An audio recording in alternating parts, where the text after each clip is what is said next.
Hey everyone, welcome back. Today, we're tackling something super practical. How to check the balance on your Walmart gift card in 2025. Whether you're planning a shopping spree or just want to make sure you haven't left any money on the table, this quick guide will have you sorted in no time. It's easier than you might think, and I'll walk you through every step so you can do it yourself right away. First off, let's talk about the online method. Head over to the Walmart website, walmart.com, and log into your account. If you don't have one, it's quick to create. Once you're in, navigate to the gift card section. You'll need to enter your gift card number and the PIN, which is usually on the back. Hit submit, and voila! Your balance will pop up on the screen. This is perfect if you're at home and want to check quickly. If you prefer using your phone, download the Walmart app from your app store. It's free and user-friendly. Open the app, sign in, and go to the gift cards or wallet section.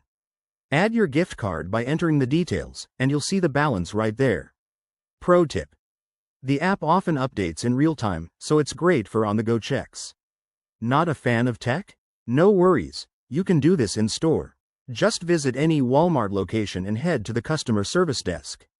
Hand over your gift card to an associate, and they'll scan it for you.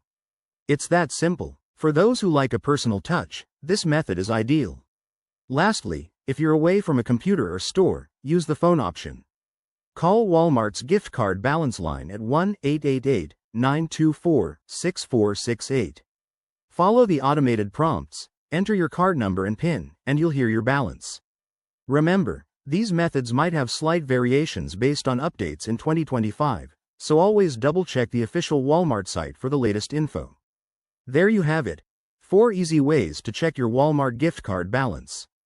This will save you time and hassle on your next shopping trip.